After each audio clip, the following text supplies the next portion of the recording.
এরপর আমরা আমাদের 2 নম্বর পৃষ্ঠাতে চলে আসলাম। এখানে দেখো দিচ্ছে যে পূর্ণ স্বরধ্বনি এবং অর্ধ স্বরধ্বনি একত্রে মিলে কি হয়। পূর্ণ স্বরধ্বনি এবং অর্ধ স্বরধ্বনি, এখানে কয়টা স্বরধ্বনি আছে? একটা হচ্ছে পূর্ণ, আরেকটা হচ্ছে অর্ধ, কিন্তু দুইটাই কিন্তু কি, দুইটাই হচ্ছে স্বরধ্বনি। তাহলে দুইটা স্বর একত্রিত হয়ে কি হয়? দ্বি স্বরধ্বনি হয়। তাহলে এখানে পূর্ণ থাক আর অর্ধ থাক, একত্রিত যখন হয়েছে এখানে দ্বি স্বরধ্বনি হয়েছে, যেহেতু দুইটা স্বরধ্বনি একত্র হয়েছে, তাহলে সঠিক উত্তর হবে এই যে এইটা, দ্বি স্বরধ্বনি। ঠিক আছে, এটা সঠিক উত্তর হবে দ্বি স্বরধ্বনি। এরপর দেখো দিচ্ছে যে কম্পিত ব্যঞ্জনের উপস্থিতি নেই কোন শব্দে। কম্পিত ব্যঞ্জনের উপস্থিতি নেই কোন শব্দে? তাহলে এখানে দেখো যে কম্পিত ব্যঞ্জনের কথা বলছে। কম্পিত ব্যঞ্জন কোনটা? কম্পিত ব্যঞ্জন কিন্তু এই যে রগুলো উচ্চারণ করার সময় এটা কিন্তু একটা ব্যঞ্জন বর্ণ, প্রথমত একটা ব্যঞ্জন বর্ণ। এখন হচ্ছে কম্পিত। কম্পিত কি? উচ্চারণ করার সময় তোমার মুখের ভিতরে কিন্তু কম্পন অনুভূত হয়।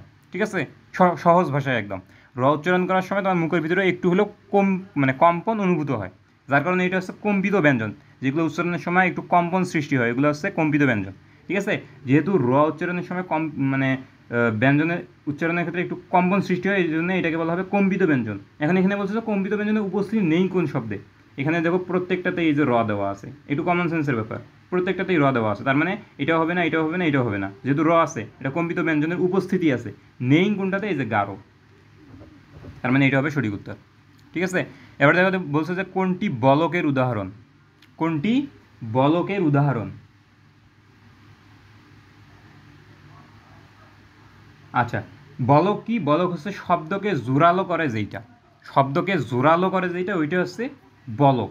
তো এখানে দেখো এই যে টুকু, এটা দিয়ে কিন্তু তোমার পরিমাণ নির্দেশ করে। এটা দিয়ে কিন্তু নির্দেশ করে, কোনো একটা কিছুর নির্দেশ করে যে এইটা এর।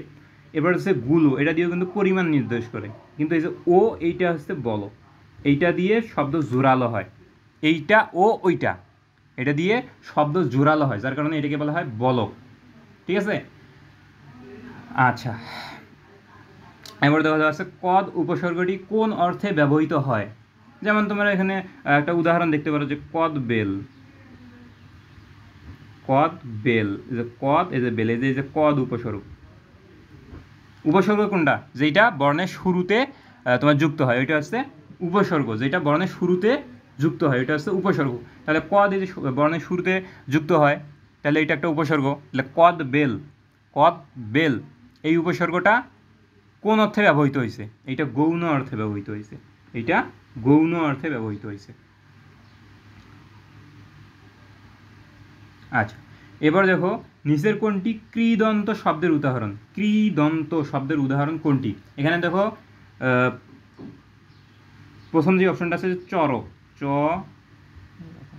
এই যে এইটা দেওয়া আছে, তাই না? তো এইটাকে যদি তুমি ভাঙাও তাহলে কি পাবা? এটাকে যদি তুমি ভাঙাও তাহলে বাবা চর যোগ অক, তাহলে এইটাই হবে তোমার সঠিক উত্তর। এই যে, ঠিক আছে। এবার দেখো পূর্বপদ এবং পরপদ এর অর্থে সমান প্রাধান্য থাকে কোন সমাসে? সমাস চলে আসছে, সমাস কিন্তু তোমাদের জন্য বেশি ইম্পর্টেন্ট। ঠিক আছে, তো দেখো পূর্বপদ এবং পরপদ এর অর্থ সমান প্রাধান্য থাকে কোন সমাসে? এইটা আছে তোমার কি, এইটা হবে তোমার কি, এটা উত্তর হবে তোমার দ্বন্দ্ব সমাস। আমরা সমাস কয় প্রকার জানি? আমরা সমাস জানি 4 প্রকার। সমাস কয় প্রকার হয়? 4 প্রকার সমাস 4 প্রকার, তাই না? এটা আমরা জানি। আচ্ছা, এখানে দেখো পূর্বপদ এবং পরপদ সমান থাকে যে দ্বন্দ্ব সমাসের ক্ষেত্রে। পূর্বপদ এবং পরপদ একই থাকে। যেমন তুমি একটা উদাহরণ দেখতে পারো যে মা বাবা, এখানে মা যেমন গুরুত্বপূর্ণ শব্দটার মধ্যে, বাবা কিন্তু তেমন একই গুরুত্বপূর্ণ, মানে একই ধরনের গুরুত্বপূর্ণ। তাহলে মা বাবা এই দুইটা শব্দেরই সমান প্রাধান্য আছে, এই জন্যে এটা হবে দ্বন্দ্ব সমাসের উদাহরণ। তো এই কারণটাতে যে পূর্বপদ এবং পরপদ একই ধরনের তোমার প্রাধান্য থাকে, যার কারণে এটা দ্বন্দ্ব সমাস। পূর্বপদ এবং পরপদের সমান প্রাধান্য যেটাতে থাকবে ওইটা হবে দ্বন্দ্ব সমাস। ঠিক আছে, এবার দেখো দিছে যে বিসর্গ সন্ধির উদাহরণ কোনটি? আচ্ছা, বিসর্গ সন্ধি কোনটাকে বলা হয়? যেটার মধ্যে বিসর্গ থাকবে। বিসর্গ কোনটা? এই যে এইটা হচ্ছে বিসর্গ। এটা যেটাতে থাকবে সেইটাই হবে বিসর্গ সন্ধির উদাহরণ। তোমরা এখন অপশনের মধ্যে গিয়ে খুঁজবে যেটার মধ্যে বিসর্গ থাকবে ওইটাই হবে বিসর্গ সন্ধির উদাহরণ। তোমরা এখন এখানে উদাহরণ একটা দিতে পারো যে তপ বন, এখানে কি হবে? এই যে ত প অনেশ্ব বন, এই যে এইটা, এখানে দেখো ভাঙলে এই যে কিন্তু অনেশ্য চলে আসছে, ভাঙলে অনেশ্য চলে আসছে, যার কারণে এইটা হবে কি বিসর্গ সন্ধি। ঠিক আছে, ওকে।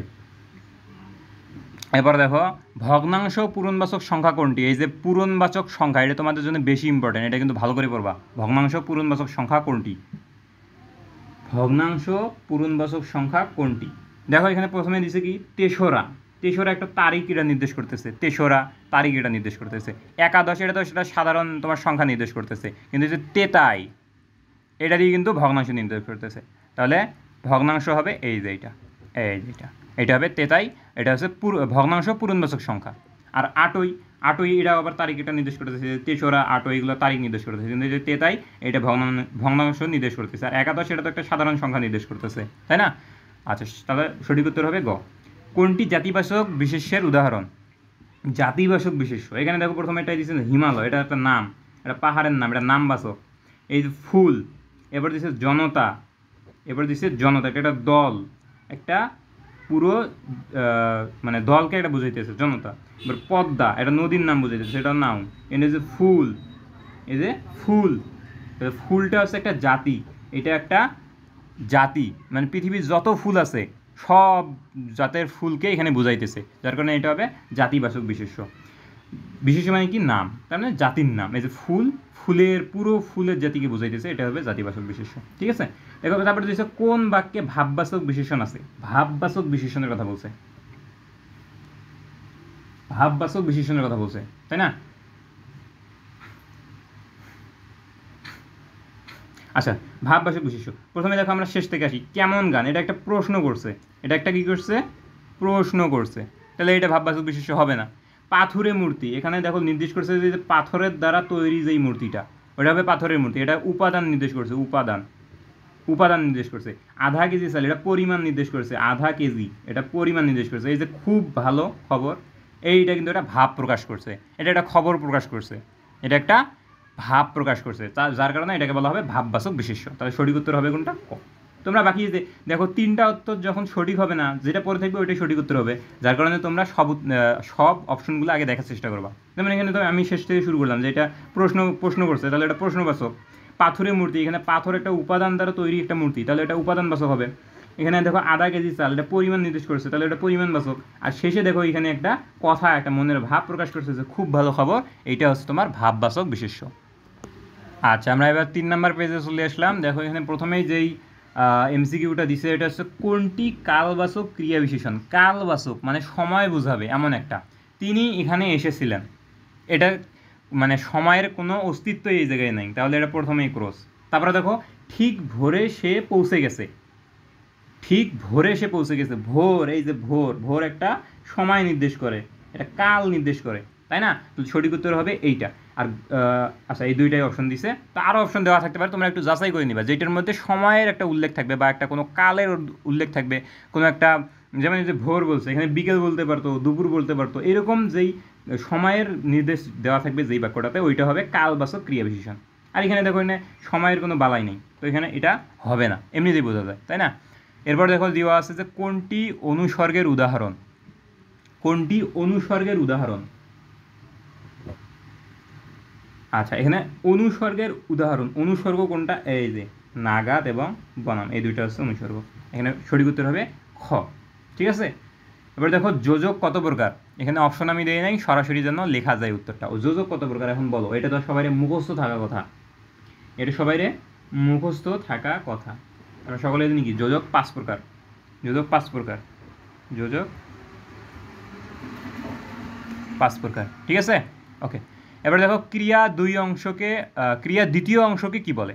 ক্রিয়ার কয়টা অংশ বলো? ক্রিয়ার দুইটা অংশ, দুইটার প্রথমটা কি বলো? প্রথম অংশটাকে বলা হয় ধাতু, প্রথম অংশটাকে কি বলা হয়? ধাতু। আর দ্বিতীয় অংশটাকে কি বলা হয়? ক্রিয়া বিশেষণ।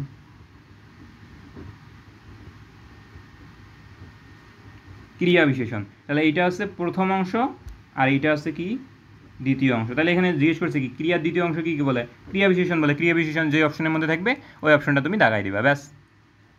এবার দেখো বিধেয় ক্রিয়ার বিশেষ্য অংশকে বলা হয় কি? বিধেয় ক্রিয়ার বিশেষ্য অংশকে কি বলা হয়? কি বলা হয় বলো? তোমার কি কইল? বিধেয় ক্রিয়ার বিশেষ অংশকে বলা হয় তোমার পূরক।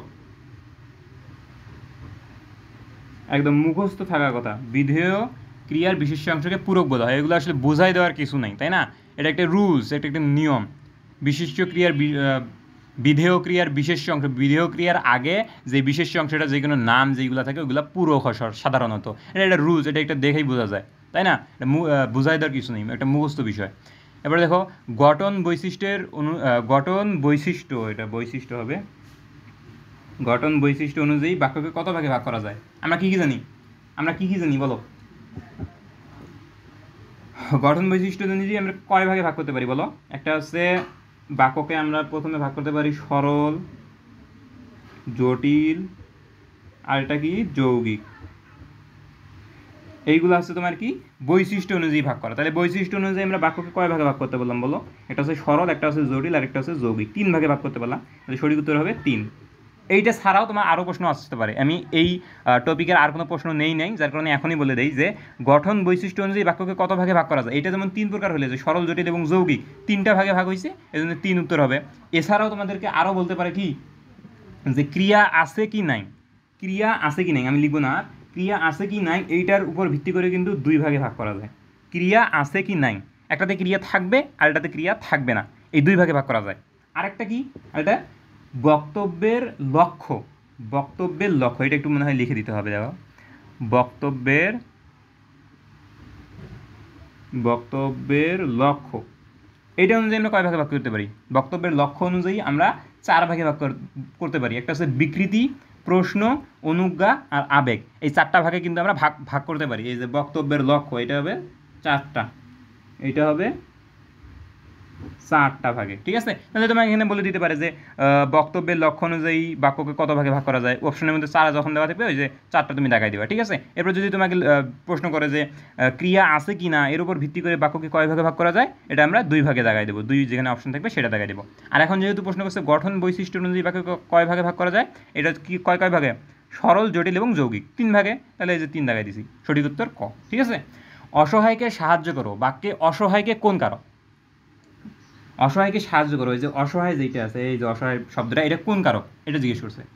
এখন তুমি লক্ষ্য করো, কারকে আমরা কি কি পড়ে আসছি, কারকে আমরা কি কি পড়ে আসছি।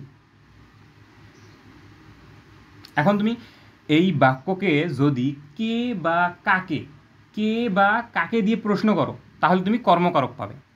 অথবা কে বা কারা দিয়ে যদি প্রশ্ন করো, তাহলে তুমি কর্তাকারক পাবে। আর যদি স্থান কাল এবং যদি বিষয় বোঝায়, তাহলে হবে অধিকরণ কারক। আর অপাদান কারক কি? উৎস, কোনো একটা যদি উৎস থেকে কিছু সৃষ্টি হয় বা কোনো একটা যদি উৎস বোঝায়, সেইটা হবে তোমার অপাদান কারক, ঠিক আছে? তাহলে তুমি এখানে প্রশ্ন করো অসহায়কে, প্রশ্ন করো কে বা কারা দিয়ে প্রশ্ন করলে এখানে কোনো উত্তরই আসবে না, এখানে কোনো উত্তরই আসবে না। তুমি যদি কে বা কাকে দিয়ে প্রশ্ন করো, কাকে সাহায্য করো, অসহায়কে সাহায্য করো, এই যে কাকে দিয়ে প্রশ্ন করার কারণে তুমি উত্তর পাইলে অসহায়কে, তার মানে বুঝতে হবে তোমাকে এটা কর্মকারক বোঝাইছে। যেহেতু আমরা কি জানি, কে বা কাকে দিয়ে প্রশ্ন করলে যদি উত্তর পাওয়া যায় সেটা হবে কর্মকারক, তাহলে এনে কর্মকারক, এই যে গ নাম্বার হবে সঠিক উত্তর, তাই না? আর যদি স্থানকাল বিষয় বুঝাইতো, তাহলে হয়তো অধিকরণ। এটা ভালো করে তোমরা মনে রাখো, কে বা কারা দিয়ে প্রশ্ন করলে যদি উত্তর পাওয়া যায় এটা কর্তাকারক, কে বা কাকে দিয়ে প্রশ্ন করলে যদি উত্তর পাওয়া যায় সেটা হবে কর্মকারক, যেমনটা এই যে এখানে হয়েছে। এরপর স্থান কাল এবং যদি বিষয় বোঝায়, স্থান কীরকম, যে সে আমার বাড়িতে এসেছিল, অথবা কাল কীরকম, সকালবেলা সে ঢাকা থেকে রাজশাহী গেল। বিষয় কীরকম, যে বাবা এখন বাড়িতে আছেন, এটা স্থান বোঝাইল। বিষয় কীরকম হইতে পারে, যে বিষয় হইতে পারে তোমার বইয়ের মধ্যে যে উদাহরণ দেওয়া আছে সেটা একটু দেখতে পারো, সেই রকম বিষয় যদি বোঝায় সেটা হবে অধিকরণ কারক। আর অপাদানটা হচ্ছে উৎস, কোনো একটা উৎস থেকে কিছু যদি সৃষ্টি হয়, যেমন জমি থেকে ধান সৃষ্টি হয়, জমি থেকে ফসল সৃষ্টি হয়, যে জমি থেকে সৃষ্টি হয়েছে, তাহলে ফসলের উৎসটা হচ্ছে জমি, এরকম যদি উৎস বোঝায় তাহলে হবে অপাদান কারক, ঠিক আছে? আচ্ছা, তাহলে এখানে আমাদের যেহেতু এই কর্মকারক নির্দেশ করছে, তাহলে আমরা উত্তরটা কর্মকারক দেখাই দিচ্ছি, গ নাম্বার, ঠিক আছে? এবার দেখো পরোক্ষ উক্তিতে ক্রিয়ার রূপের পরিবর্তন হয় কি অনুযায়ী? পরোক্ষ উক্তিটা কিন্তু এখানে পরোক্ষ উক্তি, ঠিক আছে? ক্রিয়ার রূপের পরিবর্তন এখন কি অনুযায়ী হবে? আমরা কি জানি, পরোক্ষ উক্তিতে ক্রিয়ার রূপের পরিবর্তন হয় এই যে কর্তা অনুযায়ী, তাই না? কর্তা অনুযায়ী ক্রিয়ার রূপের পরিবর্তন হয় কোথায়? পরোক্ষ উক্তির মধ্যে। পরোক্ষ উক্তির মধ্যে কর্তা যখন চেঞ্জ হবে তখন ক্রিয়ার রূপেরও পরিবর্তন হবে। বাক্যের মধ্যকার একাধিক পদকে সংযুক্ত করে কোন জ্যোতিচিহ্ন? এটা তোমরা ভালো করে পড়ে নিবা। আমি এখানে একটা জ্যোতিচিহ্নের মাত্র একটা এমসিকিউ নিছি, তোমাদের বাকি যেই জ্যোতিচিহ্নগুলো আছে ওইগুলো কিন্তু তোমরা ভালো করে পড়ে নিবা কখন কোনটা ব্যবহার হয়। যেমন এখানে বলছে যে বাক্যের মধ্যকার একাধিক পদকে সংযুক্ত করতে কোনটা ব্যবহার হয়। একাধিক পদকে সংযুক্ত করতে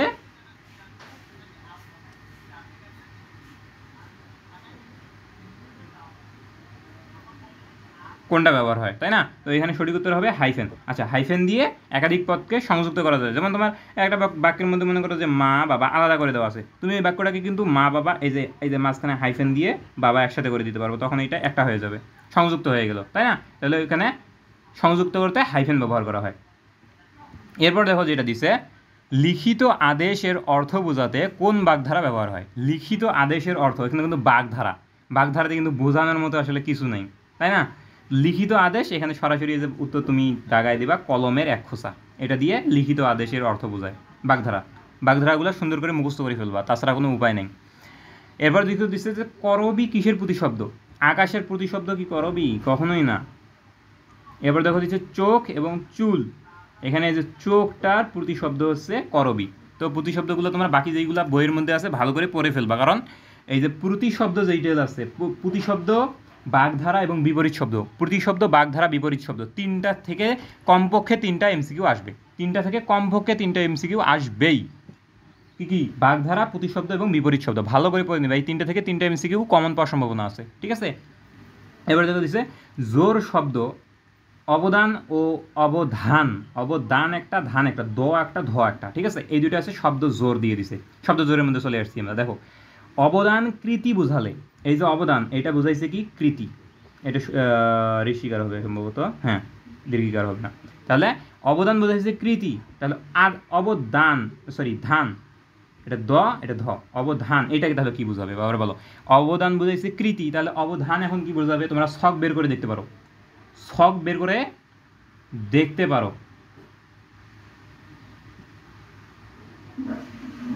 আচ্ছা এইটা বোঝাবে মনোযোগ, এটা বোঝাবে কি মনোযোগ। ওকে, এবার আমরা 4 নম্বর পৃষ্ঠার মধ্যে চলে আসলাম। দেখো কোনটি উপসর্গের কাজ নয়? তার মানে এখানে কয়টা অপশন? 3টা অপশন আছে, 3টা অপশনের মধ্যে 2টা হবে উপসর্গের কাজ আর একটা হবে উপসর্গের কাজ নয়, যেটা ওইটা উত্তর, ঠিক আছে? যেহেতু বলছে উপসর্গের কাজ নয় কোনটি, তার মানে যেটা উপসর্গের কাজ নয় ওইটা হবে সঠিক উত্তর।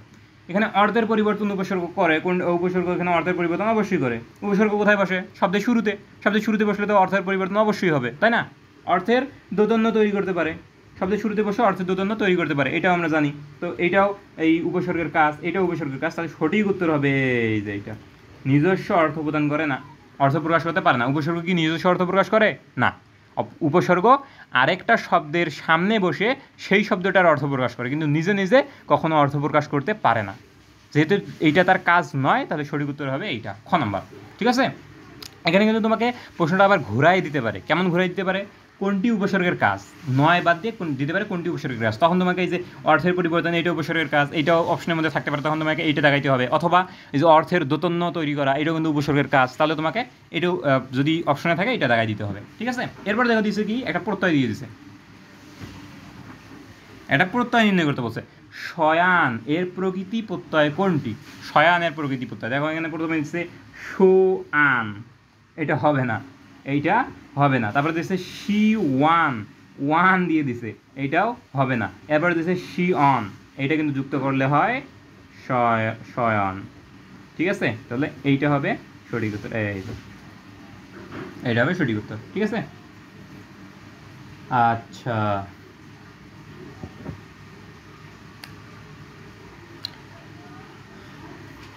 আরেকটা তো কাজ তোমরা করবা, 4 প্রকার যেই কর্মধারয় সমাসগুলো আছে, সমাস, এই যে পরের প্রশ্নটা দেখো, সমাস দিয়ে দিছে।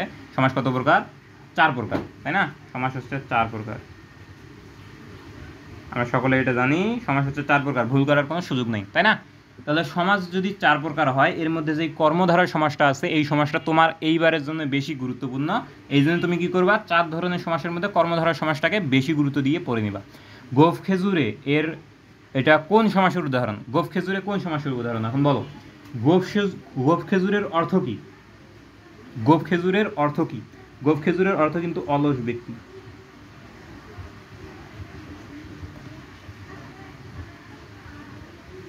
গোফ খেজুরের অর্থ হচ্ছে অলস ব্যক্তি। এখন তুমি লক্ষ্য করো এই যে গোফ খেজুরে, এটা সাধারণভাবে গোফ খেজুরে খেজুর জাতীয় কিছু একটা বুঝতেছি, এমনিভাবে পরে একটা খেজুর জাতীয় আর গোফ এই জাতীয় কিছু একটা বুঝতেছি, কিন্তু অর্থ দেখো কি আসছে, অলস ব্যক্তি। তার মানে এই শব্দ আর এর অর্থের মধ্যে কিন্তু মিল নাই। তাহলে যেই শব্দের অর্থের সাথে মিল নাই এইটাকে কি বলা হয় বলো? অর্থের সাথে যখন মিল থাকবে না, এই সমাসের নাম হবে কি? বহুব্রীহি সমাস। এই সমাসের নাম হবে কি? বহুব্রীহি সমাস, যেইটার অর্থের সাথে মিল নেই। এখানে দেখো গোফ খেজুরে বলতে আমরা সাধারণত এই যে খেজুর, গোফ এই জাতীয় কিছু একটা পড়তেছি, কিন্তু এটার অর্থ দেখো কি দাঁড়াইছে? অলস ব্যক্তি। অর্থের সাথে শব্দের মিল নেই, তাহলে এটা বহুব্রীহি সমাস হবে। ওকে, তাহলে তোমরা শব্দে যখন অর্থের সাথে মিল থাকবে না, ওইটাকে তোমরা বহুব্রীহি সমাস বানায় দেবা, মানে দাগায় দেবা। ঠিক আছে, এরপর দেখো কি দিছে। কোনটি নিপাতনের সিদ্ধ সন্ধি? এখন আমরা সন্ধির মধ্যে চলে আসছি। সন্ধি থেকে কিন্তু তোমাদের প্রশ্ন থাকবেই, মাস্ট। সন্ধি থেকে প্রশ্ন থাকবেই, যার কারণে এটা ভালো করে পড়তে হবে। কোনটি নিপাতনের সিদ্ধ সন্ধি? এখানে নিপাতনের সিদ্ধ সন্ধি কোনটা হবে বলো? এটা কিন্তু একবারে সোজা, যে গবাক্ষ। বইয়ের মধ্যে দেওয়া আছে উদাহরণ হিসেবে, হয়তোবা কোনটি নিপাতনের সিদ্ধ সন্ধি, এটা হবে গবাক্ষ। শয়ন, পিত্রালয় এগুলো হবে না। কোনটি অনুকার দ্বিত্ব? অনুকার দ্বিত্ব মানে কি বলতো? যেইটার মধ্যে দ্বিত্ব হবে, কিন্তু দ্বিত্ব যেই দুইটা শব্দ হবে বা তিনটা শব্দ হবে, এগুলোর মধ্যে মিল থাকবে না। এটা কোনো হঠাৎ হঠাৎ পুনরাবৃত্তি হয়েছে, কিন্তু দুইটারই মিল আছে। হঠাৎ হঠাৎ একই। এই যে তারপরে দিচ্ছে ধূপ ধূপ, একই মিল আছে, কিন্তু দেখা যায় যে শেষেটা কচর মচর, এই দ্বিত্বর মধ্যে কিন্তু মিল নেই। এটা দ্বিত্ব হয়েছে ঠিকই, কিন্তু মিল কিন্তু নাই, একটা কচর একটা মচর। তাই যেহেতু মিল নাই, এটা হবে অনুকার দ্বিত্ব। তাহলে তোমরা যেটার মধ্যে মিল পাবা না, ওইটা অনুকার দ্বিত্ব হিসেবে দাগাই দিবা। আর এই যে হঠাৎ হঠাৎ মিল আছে, ধূপ ধূপ মিল আছে, তাহলে এইগুলো অনুকার দ্বিত্ব হবে না। এরপর দেখো নারীবাচক এবং পুরুষবাচক শব্দের মধ্যে আমরা চলে আসছি। দেখো ভাইপো এর নারীবাচক শব্দ কোনটা? ভাইপো এর নারীবাচক শব্দ কোনটা? বোনপো? কখনোই না। বোনপো কি নারীবাচক শব্দ ভাইপোর? কখনোই না। বোনঝিও হবে না। এই যে ভাইজি হবে নারীবাচক শব্দ। ভাইপো ভাইজি কোনোটি নয়। এটা কিন্তু আবার অনেকে দাগায় দেয়, যে দেখে যে একটাও মিলতেছে না, মানে মনে হইতেছে মিলতেছে না, তখন হয়তো কোনোটিই নয় দাগায় দিয়ে আসে, কিন্তু এখানে সঠিক উত্তর দিয়ে দিয়েছে যে ভাইজি। ঠিক আছে, তাহলে এটা হবে সঠিক উত্তর। এবার দেখো কোনটি সাধারণ পূরণবাচক? সাধারণ পূরণবাচক কোনটা? এখানে দেখো প্রথমে হচ্ছে সপ্তম, এটা সাধারণ নয়। এই যে সাত, এইটা আছে সাধারণ। সপ্তম যখনই করলো, এটা কিন্তু সংক্ষিপ্ত রূপ করে ফেলো। এখানে তুমি এই যে ভাষায় যখন লিখবা পয়ত ম, সপ্তম, এইটার কিন্তু সংক্ষিপ্ত রূপে যে সাত দিয়ে ম যখন লেখে না, সাত দিয়ে যখন ম লেখে, তখন ওইটা হয় যে সপ্তম। এই যে কথায় যখন সপ্তম লেখে, দন্ত পয়ত ম, এইটার কিন্তু সংক্ষিপ্ত রূপ হচ্ছে এই যে এইটা, সাত দিয়ে যখন ম দেয়। কিন্তু এই যে যখন শুধুমাত্র এই যে একটা সাত লিখছে সংখ্যায়, এইটা কিন্তু হচ্ছে সাধারণ পূরণবাচক। আর যে সোয়া সাত, এটা কিন্তু ভগ্নাংশ, এটা হবে না কখনোই। ঠিক আছে, আচ্ছা দেখো সমঝোতা কোন ভাষার শব্দ? সমঝোতা কোন ভাষার শব্দ এখন বলো। নাও ঠেলা। এবার তোমার হচ্ছে সমঝোতা কোন ভাষার শব্দ? একটু মিস্টেক হয়ে গেছে রে। এখানে দেখো সাধারণ পূরণবাচক বলছে, পূরণবাচক কথা বলছে রে। আমি এখানে সাত তো হচ্ছে তোমার সাধারণ সংখ্যা, পূরণবাচক এই যে সপ্তম, এটা আমি ভুল করছি। সপ্তম যখন তুমি সংক্ষিপ্ত আকারে লিখবা, এটা হবে পূরণবাচক। এইটা এই কাজটা পূরণ করতেছে, এর হচ্ছে পূর্ণরূপটার পূরণ কি করতেছে, এই যে সপ্তম, সাত আর ম। ঠিক আছে, আর সাত কি? সাধারণ। সাত হচ্ছে শুধুমাত্র সাধারণ, আর সাথে সাথে যখন এই যে ম লাগাই দিবা, এটা পূরণবাচক হয়ে যাবে, সাধারণ পূরণবাচক। তাহলে সঠিক উত্তর হবে এই যে ক, এটা কিন্তু সঠিক উত্তর হবে। আচ্ছা, এরপর দেখো সমঝোতা কোন ভাষার শব্দ? সমঝোতা একটা হিন্দি শব্দ। এগুলো তোমার আসলে মুখস্থ করা ছাড়া কোনো উপায় নেই, কোনটা কোন ভাষার শব্দ। আর কোনটা কোন ভাষার শব্দ, এটা থেকে কিন্তু মাস্ট একটা প্রশ্ন আসবেই। কোনটা কোন ভাষার শব্দ প্রশ্ন আসবেই, কোনো না কোনো বোর্ডে ঠিকই প্রশ্ন আসবে। সমঝোতা কোন ভাষার শব্দ, তাই তোমাকেও পড়ে নিতে হবে, কারণ তোমার বোর্ডে যে আসবে না তার কোনো গ্যারান্টি নেই, তাই না? এবার দেখো দিচ্ছে কি দীনতা কোন ধরনের বিশেষ্য? দীনতা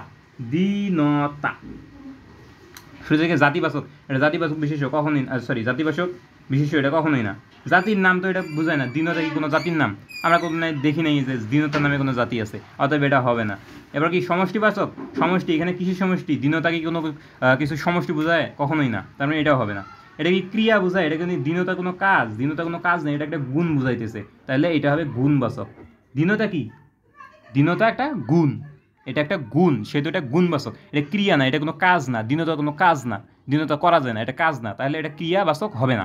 সমষ্টিবাচক, এটা কি কোনো কিছু সমষ্টি, কোনো একটা দলের সমষ্টি বোঝাইতেছে, তো এটা দ্বিনতা কোনো সমষ্টিবাচকও হবে না, তাহলে সঠিক উত্তর হবে গুণবাচক। ওকে, এবার দেখো দিছে গঠন বিচারে ক্রিয়া কত প্রকার। গঠন বিচারে এবার ক্রিয়া কত প্রকার বলো। গঠন বিচারে ক্রিয়া হবে 5 প্রকার। মুখস্থ থাকার কথা, এগুলো আসলে বোঝাই দেওয়ার কিছু নেই, তাই না, তথ্য একটা। তাহলে গঠন বিচারে ক্রিয়া 5 প্রকার। ওকে, যেসব শব্দের পরে অনুসর্গ বসে সেসব শব্দে কোন বিভক্তি বসে। যেসব শব্দের পরে কি বসে, অনুসর্গ বসে। ওইগুলো এই যে যেসব শব্দের পরে অনুসর্গ বসে সেসব শব্দে কোন বিভক্তি বসে। এটা হবে কে আর র, এটা হবে কি কে আর র, এই ওইগুলো এই কে আর র, এইটা কোথায় বসে, যেই শব্দগুলোর পরে অনুসর্গ বসে সেই সকল শব্দের মধ্যে বিভক্তি বসে, এই যে কে আর র। ঠিক আছে, এটা কিন্তু মনে রাখবো সবসময়।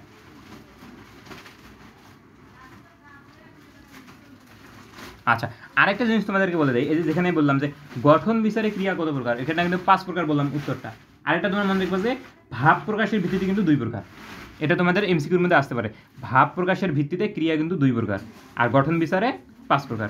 আচ্ছা, এরপরটা দেখি, দেখো কোনটি কারণ যোজক। কোনটি কারণ যোজক, কারণ বুঝাইতেছে কোনটার মধ্যে, থাকার সময় নেই তাই চলে যাচ্ছি। যেহেতু থাকার সময় নাই, এই থাকার সময় না থাকার কারণে কিন্তু চলে যাইতেছে। যদি থাকার সময় থাকতো তাহলে কিন্তু সে বসতো বা থাকতো, যেহেতু থাকার সময় নাই তাই যাইতে হয়েছে। এটা একটা কারণ বুঝাইতেছে, যে তাই যেখানে দেখবা, তাই এই যে কমার পরে যেখানে তাই দেখতে পাবা এই বাক্যগুলা, ওইটা হবে তোমার এই কারণ যোজক, এটা হবে সঠিক উত্তর। আর এই যে যদি রোদে তবে রওনা দেবো, এই যে যদি তবে, এটা কিন্তু হবে না। যদি তবে এটা কিন্তু হবে না, এটা কিন্তু হবে না, এটা কিন্তু সাপেক্ষ, এটা কিন্তু সাপেক্ষ যোজক। ঠিক আছে, এটা কিন্তু ভুলেও দাগাই দিও না, এইখানে যদি তবে আছে, আর তাই যেখানে থাকবে, যেহেতু থাকার সময় নেই এই কারণে, থাকার সময় নাই এই কারণে তাকে যেতে হইতেছে, তাই এটা কারণ যোজক হবে। যদি তবে এটা কিন্তু হবে না, এটা কিন্তু সাপেক্ষ যোজক হবে। এরপর দেখেছি কি নাইম ও নীরব একই এই কাজ করেছে, কিন্তু এখানে দুইজনের কিন্তু কথা বলছে, যে একজন নাইম আর একজন নীরব, দুইজনে মিলে এই কাজটা করেছে, এখানে ও আছে মাঝখানে, তাইলে এখানে কারণ যোজক হবে না, তাই যে জায়গার মধ্যে থাকবে ওইটা হবে কারণ যোজক। ওকে, এরপর আমরা আমাদের 5 নম্বর পৃষ্ঠার মধ্যে চলে আসলাম। দেখো এখানে প্রথমেই যে এমসিকিউটা দিয়ে দিছে, এইটা তোমরা ভালো করে পড়ে রাখবা। আ কারন্ত শব্দের শেষে কোন বিভক্তি বসে। আ কারন্ত হয়েছে, এখানে আর জায়গায় অন্য কোনো কিছু দিয়ে দিতে পারে, ঠিক আছে, অন্য কোনো কিছু দিয়ে দিতে পারে। আ কারন্ত শব্দের শেষে কোন বিভক্তি বসে, তোমরা একটা মনে রাখবা, সরয়া আর এই যে র, আর এই কথাটা মনে রাখবা, কারণ এই যে আ কারন্ত শব্দের শেষে র বসে, আ কারন্ত শব্দের শেষে এই যে র বসে, এটা হচ্ছে সঠিক উত্তর। এটা আসলে বোঝায় দেওয়ার মধ্যে তেমন কিছু নেই, এটা একটা মুখস্থ জিনিস। তবে আমি একটা বলে দিলাম যে আর মনে রাখবা, সরেয়া আর র, যেহেতু আ এর শেষে কিন্তু এই আ কারন্ত শব্দের শেষে কিন্তু র বসে, এই বিভক্তিটা বসে। কোন বিভক্তি বসে, র বিভক্তি। ঠিক আছে, এবার দেখো বাক্যের একক কোনটি। বাক্যের একক কোনটা এখন বলো। ধ্বনি কিসের একক, ধ্বনি কিসের একক বলো। আমরা যখন কথা বলি তখন আমাদের যে ভাষা তৈরি হয় এটার একক। এবার দেখো বিধেয়, বিধেয় এটা কিন্তু এককই না, এটা বাক্যের একক, এটা হবে না। শব্দ হচ্ছে বাক্যের একক। একটা বাক্য যখন লিখি তখন অনেকগুলা শব্দের সমষ্টি হয়, তাই না, তাহলে অনেকগুলা শব্দ নিয়ে যেহেতু একটা বাক্য গঠন হয়, তাহলে বাক্যের একক হবে শব্দ, যেটা নিয়ে গঠন হয়। দেখো তোমাদের হচ্ছে তোমার একটা কোনো একটা বস্তুর মধ্যে অনেকগুলা অণু বা অনেকগুলো পরমাণু মিলে ওই বস্তুটা গঠিত হয়, তাহলে আমরা ওই বস্তুটা একক কী বলি, অণু পরমাণু। তাহলে এখানে দেখো বাক্যটা যেহেতু শব্দের কিছু কিছু শব্দ নিয়ে গঠন হইতেছে একটা বাক্য, তাহলে বাক্যের একক হবে শব্দ। ঠিক আছে, এবার দেখো কি বলছে, কাব্য ভাষায় কর্মকারকে কোন বিভক্তি। কাব্য ভাষায় কর্মকারকে কোন বিভক্তি বলো। কাব্য ভাষায় কর্মকারকে রে বিভক্তি, এই যে রে বিভক্তি। ঠিক আছে, ওকে। চিঠিটা পড়া হয়েছে কোন বাচ্য। চিঠিটা পড়া হয়েছে, হয়েছে মানে হয়ে গেছে, এই কাজটা, এটা কোন বাচ্য, বাচ্যের কথা বলছে কিন্তু, এটা কোন বাচ্য, এটা হচ্ছে কর্মবাচ্য। কারণ চিঠিটা কিন্তু একা একাই পড়তে পারে না, এটাকে পড়তে হয়। চিঠি কি একা একা নিজে নিজে পড়ে, চিঠি কিন্তু নিজে নিজে পড়ে না, এটাকে কেউ একজন পড়ে, কারো দ্বারা এটাকে পড়তে হয়, তাহলে এটা কর্ম হবে, এটা কর্ম হবে। ঠিক আছে, এরপর দেখো বাক্যে সামান্য বিরতি নির্দেশ করে কোনটি। সামান্য বিরতি কোনটা নির্দেশ করে, এটা আমরা সকলেই জানি, ছোটোবেলা থেকে পড়ে আসতেছি। কমা হলে একটু থামতে হয়, আর দাড়ি হইলে কিছুক্ষণ থামতে হয়, তারপরে পরের লাইন শুরু করতে হয়। আর কমা যদি মাঝখানে থাকে ওইখানে কী করতে হয়, অল্প সময় একটু থেমে পরবর্তী পড়া শুরু করতে হয়। তাহলে বাক্যে সামান্য বিরতি নির্দেশ করতে কমা ব্যবহার করা হয়। ওকে, এবার দেখা দিয়েছে বাংলায় মৌলিক ধ্বনি কয়টা এখন বলো, বাংলায় মৌলিক ধ্বনি এখন কয়টা আছে বলো? বাংলায় মৌলিক ধ্বনি আছে 37টা, মুখে মুখে থাকা কথা, মুখস্থ মুখে মুখে থাকা কথা। বাংলায় মৌলিক ধ্বনি আছে 37টা। ওকে, ব্যঞ্জন বর্ণের বিকল্প রূপের নাম কি? ব্যঞ্জন বর্ণের বিকল্প রূপ হচ্ছে কার? ব্যঞ্জন বর্ণের বিকল্প রূপ কি? কার। ওকে,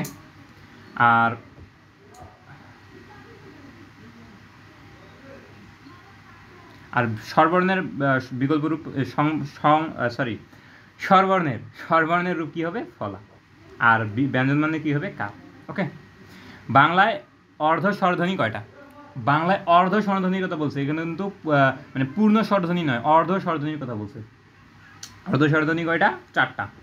অর্ধ স্বরধ্বনি 4টা। ল কোন ধরনের ধ্বনি? ল কিন্তু পার্শ্বিক ধ্বনি। ওষ্ঠ দিয়ে কিন্তু ল উচ্চারণ করা যায় না, মূর্ধা দিয়েও ল উচ্চারণ করা যায় না। ল উচ্চারণ করতে কি হয়? পার্শ্বিক। ঠিক আছে। নিচের কোন বর্ণে নিজস্ব কোনো ধ্বনি নেই? নিচের কোন বর্ণে নিজস্ব ধ্বনি নেই বলো? দন্ত ন উচ্চারণ করার সময় নিজস্ব ধ্বনি আসে, নিজস্ব ধ্বনি আসে, ম নিজস্ব ধ্বনি আছে, এটাকে তুমি যদি কোনো একটা শব্দের মধ্যে বসাও, যেমন তুমি যদি মিয়া বলো, মিয়া তুমি লিখলা কিন্তু কিন্তু তোমাকে বলতে হয় কি? মি অন্ত্যেষ্টিকার আ, তার মানে এটা কিন্তু নিজস্ব ধ্বনি নাই, এটা অন্ত্যেষ্টি অ, এইটার কারণে উচ্চারণ হইতেছে। এই যে ইয়টা অন্ত্যেষ্টি অর কারণে উচ্চারণ হইতেছে, তার মানে এটা নিজস্ব ধ্বনি নেই। কিন্তু তুমি ম বসায় দেখো, উম বসায় দেখো, ন বসায় দেখো, এগুলো নিজস্ব ধ্বনিতেই উচ্চারণ হবে। দন্তন্যর মতোই উচ্চারণ হবে, উম ম এগুলো নিজের মতো করেই উচ্চারণ হবে। কিন্তু ইয়টা এই যে অন্তস্থ অর মতো করে উচ্চারণ হইতেছে, তার মানে এটা নিজস্ব ধ্বনি নেই, আরেকজনের মতো করে আরেকজনের ধ্বনি দিয়ে উচ্চারণ হইতেছে। এবার দেখো কি দিচ্ছে? শৃগাল। শৃগাল শব্দের উচ্চারণ কোনটি? এখানে কিন্তু তোমাদের বিশেষভাবে মনে রাখতে হবে যে কোনো একটা শব্দের উচ্চারণ যদি বলে দেয়, তাহলে উচ্চারণ যেইটা হবে ওইটার নিচে কিন্তু এই যে অবশ্যই হর্ষন্ত থাকবে। হর্ষন্ত নাই, ওটা কিন্তু উচ্চারণ হবে না। উচ্চারণ যখন বলবে তখন কিন্তু এই যে হর্ষন্ত যুক্ত করে দিতে হবে। তার মানে এখানে গ নম্বর হবে যে এটার উপরে সঠিক উত্তর। এবার বলছে দেখো, পূরণবাচক সংজ্ঞা শব্দ কত প্রকার? এটার উত্তর আমি লিখে রাখছি রে, 3 প্রকার। পূরণবাচক সংজ্ঞা শব্দ কত প্রকার? 3 প্রকার। ঠিক আছে। এবার দেখো শেষে আরেকটা রাখছি, এইটাই শেষ। আগন্তুক উৎসের শব্দের অন্তর্ভুক্ত কোনটা? আমি একটা কথা আমাদের বলে রাখি যে আগন্তুক উৎস, তার মানে এটা বাংলা ভাষার নয়, এইটা বাংলার মধ্যে নয়, এটা অন্য কোনো ভাষা থেকে আসছে জন্য কিন্তু এই যে আগন্তুকগুলো হইতেছে, মানে মেহমান অন্য ভাষা থেকে আসে, বাংলা ভাষার মধ্যে ব্যবহার হইতেছে। এই যে দারোগা, এটা কিন্তু তুর্কি ভাষার শব্দ, তুর্কি, এটা কিন্তু তুর্কি শব্দ। কোনটা কোন ভাষার শব্দ এগুলো কিন্তু তোমাদের মাস্ট বি মনে রাখতে হবে। তুর্কি, তারপরে আরবি, তারপরে হচ্ছে তোমার পর্তুগিজ, এই যে ভাষাগুলো আছে এগুলো কোনটা কোন ভাষার শব্দ, এগুলো কিন্তু খুবই ইম্পর্টেন্ট। এগুলোর মধ্যে থেকে প্রশ্ন আসবেই, কোনো না কোনো ভাবে ঠিকই প্রশ্ন আসবে। ঠিক আছে। আর বাকি যেগুলো আছে এগুলো কিন্তু হচ্ছে তোমার হচ্ছে কি? সংস্কৃত শব্দ। ঠিক আছে। আর এটা তোমরা মনে রাখো যে তদ্ভব শব্দ কোনগুলো? তদ্ভব শব্দ হচ্ছে যদি অঙ্গ প্রত্যঙ্গ, শরীরের অঙ্গ প্রত্যঙ্গ বোঝায় তাহলে ওটা হয় তদ্ভব। আর যদি পশু পাখি বোঝায়, পশু পাখি যদি থাকে আর যদি অঙ্গ প্রত্যঙ্গ থাকে তাহলে ওইটা হয় তদ্ভব। ঠিক আছে। আর এই যে তুর্কি, এটা হচ্ছে কিন্তু দারোগা, এটা কিন্তু তুর্কি শব্দ, এটা হচ্ছে আগন্তুক শব্দ, মানে অন্য ভাষা থেকে বাংলা ভাষা আসছে। ঠিক আছে। আচ্ছা, আমরা তো এমসিকিউ শেষ করে দিলাম, কিন্তু এখনও মনে হইতেছে যে ভাইয়া কিছু কিছু টপিক বা কিছু কিছু তথ্য মনে হয় পড়া হয় না, এরকম মনে হইতে পারে। তো এই জন্য আমি ইম্পর্টেন্ট কয়েকটা টপিক যেগুলো থেকে প্রশ্ন আসতে পারে এই ধরনের কয়েকটা টপিক লিখে রাখছি। দেখো হ্যাঁ, এই ধরনের কয়েকটা টপিক আমি একটু লিখে রাখছি, তোমাদের একটু আলাদা করে দেখাই দিই। এটা আমি এমসিকিউগুলো নেই নাই, এটা একটু আলাদা করে তোমাদের দেখাই দিই। হ্যাঁ, ইম্পর্টেন্ট কয়েকটা পয়েন্ট লিখে রাখছি, 2 অধ্যায় দিয়ে শুরু করছি, বাকি আর অনেকগুলো আছে। এখানে দেখো যে 1743 সালে মনোয়েল দা আসুম্পসাউ ইনি একজন কি লেখক। ইনি 1743 সালে পর্তুগিজ ভাষায় আমাদের কিন্তু বাংলা গ্রামার, এই যে বাংলা গ্রামার দিয়ে লিখে রাখছে, মানে কি বাংলা গ্রামার কে লিখছে? বাংলা গ্রামার কিন্তু কয়েকবার লেখা হয়েছে। ঠিক আছে। 1743 সালে মনোয়েল দা আসুম্পসাউ পর্তুগিজ ভাষায় লিখছিল প্রথম। বাংলা ভাষার ব্যাকরণ লেখা হয়েছিল পর্তুগিজ ভাষায়। কত সালে? 1743-এ লিখছে কে? মনোয়েল দা আসুম্পসাউ, মনে রাখতে হবে কিন্তু। 1778 সালে নাথানিয়েল ব্রাসি হেলহেড, আর ইনি লেখেন কী ভাষায়? ইংরেজি ভাষায় লেখেন। গ্রামারটার নাম কি ছিল? A grammar of the Bengal language. বইটার নাম মনে রাখতে হবে। কোন ভাষায় লিখছিল? ইংরেজি ভাষায়। আর লিখছিল কে? Nathaniel Brassey Halhed. কখন লিখছিল? 1778 সালে। তথ্যটা মনে রাখতে হবে। ঠিক আছে। এবার দেখো কি লিখছে। 1801 সালে আর 1826 সালে উইলিয়াম কেরি আর রামমোহন রায় কিন্তু ইংরেজি ভাষায় পুনরায় লিখছিল। ঠিক আছে। পুনরায় লিখছিল কে? উইলিয়াম কেরি আর রামমোহন রায় 1801 সালে আর 1826 সালে। ঠিক আছে। বাংলা গ্রামার লিখছিল। এরপর বাংলা ভাষায় প্রথম এই যে মোস্ট ইম্পর্টেন্ট বাংলা ভাষায় রচিত প্রথম প্রথম বাংলা ভাষায় রচিত বাংলার ব্যাকরণ হচ্ছে গৌড়ীয় ব্যাকরণ, লিখছে কে রামমোহন রায়, আর কত সালে? 1833 সালে। ঠিক আছে। আর ইম্পর্টেন্ট আরেকটা তথ্য দেখো, কোন কোন অঞ্চলের কোন কোন ভাষায় কথা বলা হয়, কোন অঞ্চলে কোন কোন ভাষায় কথা বলা হয়, এটা কিন্তু আমি এই যে দাগানো বইয়ের মধ্যে লিখে দিয়েছিলাম যে এটা কতটা গুরুত্বপূর্ণ, আমি দেখাইও দিচ্ছিলাম এখানে, হ্যাঁ, দাগানো বইয়ের মধ্যে। তো এটা তোমাদের জন্য বেশি ইম্পর্টেন্ট, কোন অঞ্চলে কোন ভাষায় কথা বলা হয়, এটা কিন্তু তোমরা পড়ে নিবা, মুখস্থ রাখবে কিন্তু। এবার দেখা যাচ্ছে 20 শতকের শুরুতে কিন্তু আমি এখানে বলে রেখেছি, 20 শতকের শুরুতে কিন্তু চলিত রীতি শুধুমাত্র ব্যবহৃত সাহিত্য চর্চার ক্ষেত্রে, সাহিত্য চর্চার ক্ষেত্রে চলিত রীতি শুধুমাত্র ব্যবহৃত 20 শতকের শুরুতে। 20 শতকের মাঝামাঝি সময়ে এসে এই চলিত রীতিটা সাধুরীতির জায়গা দখল করে নিছে, মানে সাধুরীতি যেখানে যেখানে ব্যবহার হয় চলিত রীতিও সেইখানে সেখানে ব্যবহার হওয়া শুরু হয়েছে। কত শতকে? 20 শতকের মাঝখানে এসে। 21 শতকের শুরুতে এসে চলিত রীতি প্রমিত রীতিতে পরিবর্তন হয়েছে। আবার প্রমিতি রীতি কী হয়েছে? মান রীতিতে পরিবর্তন হয়েছে। তোমাদের কিন্তু এই যে মান রীতি, এটা কিন্তু একটু আনকমন রাখতে পারে, কিন্তু এটা তোমার মনে রাখতে হবে। প্রমিতি রীতি পরিবর্তিত হয়ে মান রীতিতে রূপান্তর হয়েছে কত শতকে? 21 শতকের শুরুতে। চলিত রীতি পরিবর্তিত হয়ে হলো প্রমিত রীতি আবার পরিবর্তন হয়ে মান রীতিতে পরিণত হয়েছে। এটা কিন্তু তোমাদের মনে রাখতে হবে এমসিকিউ এর জন্য। ওকে, আচ্ছা, এইগুলাই ছিল তোমাদের এমসিকিউ এর জন্য মোস্ট ইম্পর্টেন্ট কিছু এমসিকিউ। ঠিক আছে, তো আজকে ভিডিও এই পর্যন্তই। আর আরেকটা জিনিস তোমাদের একটু দেখাই দেই আমাদের এই যে প্রথম পৃষ্ঠার কিছু এমসিকিউ আছে, এইগুলো তোমাকে একটু দেখাই দিই, যেটা কেটে গেছিলো এটা আমি প্রথম ভিডিওতে আপলোড করে দেবো ইনশাল্লাহ। প্রথম ভিডিও হিসেবে ওইটা থাকবে, আর এইটা দ্বিতীয় ভিডিও হিসেবে থাকবে। তারপরেও একটু দেখাই দেই এই ভিডিওতে যাতে অ্যাড থাকে। বাংলা ভাষার নিজস্ব লিপির নাম কি? বাংলা লিপি, এটা আমরা সকলেই জানি। ভাষা পরিবার 9 কোনটি? স্টার দিয়ে রাখছি, তার মানে এটা খুবই গুরুত্বপূর্ণ। ভাষা পরিবার হচ্ছে ইন্দো ইউরোপীয়, এটা ভাষা পরিবার, হেমিওসেমীয়, এটাও ভাষা পরিবার, দ্রাবিড়ীয়, এটাও ভাষা পরিবার। কিন্তু চীনা এটা একটা ভাষা, এটা ভাষা পরিবার নয়। তাহলে সঠিক উত্তর হবে ওইটা, যেহেতু বলছে পরিবার 9 কোনটি। ওকে, এবার দেখো ইন্দো ইউরোপীয় ভাষা পরিবারের অন্তর্ভুক্ত কোনটা? ইন্দো ইরানীয় এবং ভারতীয় আর্য, দুইটাই কিন্তু ইন্দো ইউরোপীয় ভাষা পরিবারের অন্তর্ভুক্ত। তো তুমি এখানে হয়তো আরেকটা অপশন দিয়ে বলে দিবে যে কোনটি ভাষা পরিবারের অন্তর্ভুক্ত, দিয়ে নিচে বলে দিবে যে নিচের কোনটি সঠিক, 1, 2, 1, 3, 2, 3, এভাবে অপশন দিয়ে দেবে। তোমাকে দেখাইতে হবে 1 এবং 2। বাংলা ভাষার নিকটাত্মীয় কোনটা? বাংলা ভাষার নিকটাত্মীয় হচ্ছে অহমিয়া এবং ওড়িশা। কারণ কি? কারণ হচ্ছে একটাই, সেটা কি? ভারতীয় আর্য ভাষা থেকে কিন্তু প্রথমে প্রাকৃত ভাষার সৃষ্টি হয়েছে, আর প্রাকৃত ভাষা ভেঙ্গে এই যে বাংলা, অহমিয়া এবং ওড়িশা, এই তিনটা একত্রে তৈরি হয়েছে। যেহেতু বাংলা, অহমিয়া এবং ওড়িশা একত্রে তৈরি হয়েছে, তাই এদের এই বাংলা ভাষার নিকটাত্মীয় বলা হয়। ঠিক আছে।